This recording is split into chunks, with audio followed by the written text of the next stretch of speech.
Hey folks, Rich Van Tassel back with you, giving you the recap of Game 7 between the Utah Jazz and the Los Angeles Clippers.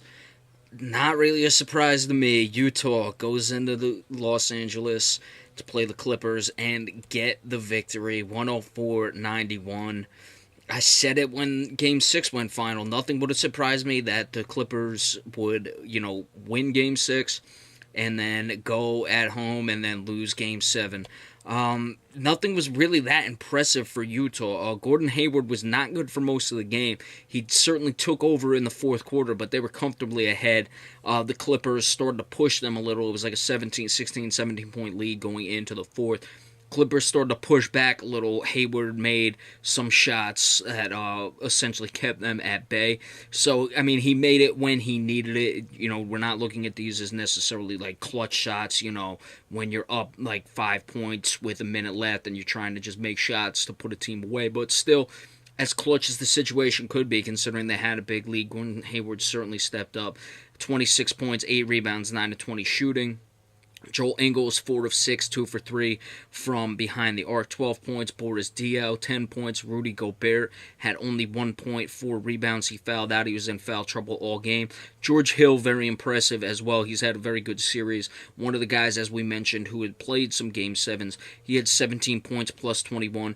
Derek Favors, who also fouled out but got a lot of minutes because of the foul trouble to Rudy Gobert. I mean, Gobert was like on the court for 3 minutes at a time because he just couldn't stay out of foul trouble.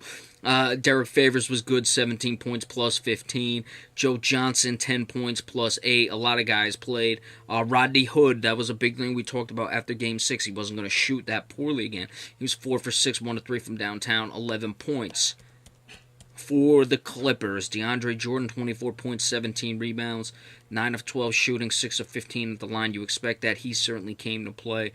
Chris Paul, we'll get into in a minute, 13 points, 9 assists, 6 of 19 shooting. Had 4 points after the first quarter. Again, we'll talk more about him later. Paul Pierce, in what is his final game, 6 points, 2 of 4 shooting. Jamal Crawford, 20 points off the bench. Pierce was off the bench as well. Besides Crawford, Chris Paul, and DeAndre Jordan, no one else had 10 points in this game. Brandon Bass didn't play. Wesley Johnson didn't play. Allen Anderson didn't play. So as for Utah, their defense was certainly there.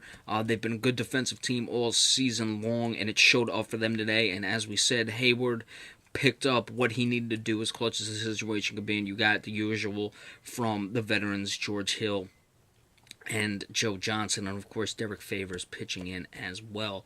Now, moving on to the Clippers, it's time to look at Chris Paul as what he is. I always hear all the time, not so much, first off, I would say my dislike of Chris Paul is a little selfish on my behalf. It simply goes back to 2012 when Rajon Rondo, as a Celtics fan, outplayed Chris Paul, and they gave Chris Paul the first team just based off reputation.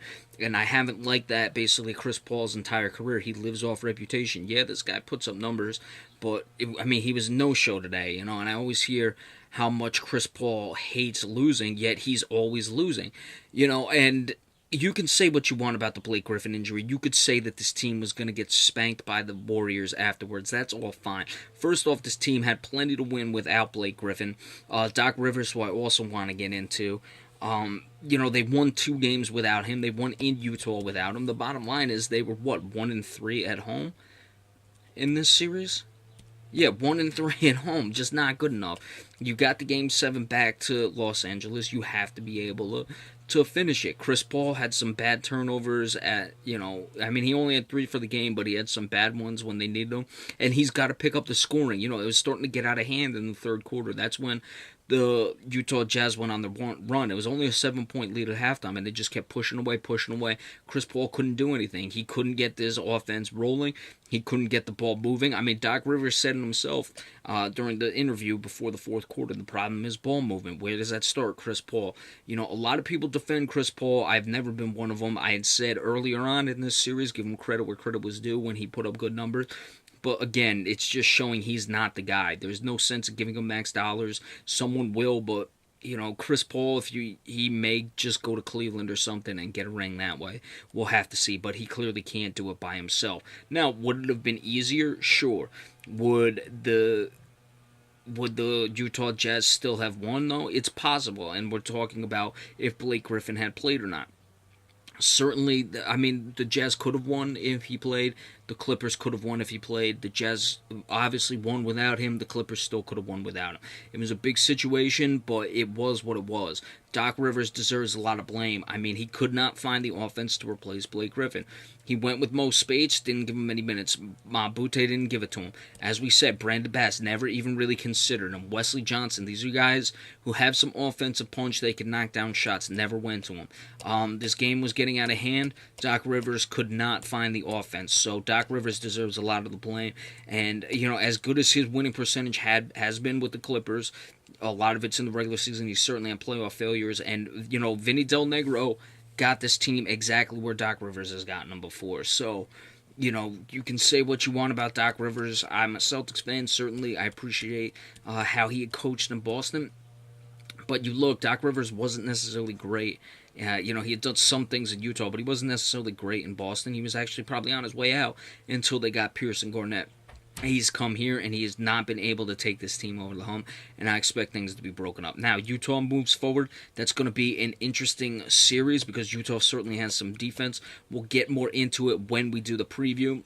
Not going to, go much into it now, but certainly, it's going to be nice to see a quality and probably the best defensive team in the NBA going up against that high-powered Warriors offense. So we'll keep an eye on that. And as for the Clippers, I mean, I'd say Chris Paul should just retire at this point. And I'm being serious, but, don't expect them to be much of anywhere as far as this current unit come next season. All right, so we'll do the previews of the series that start tomorrow. Be sure to stay tuned for that. Thank you so much.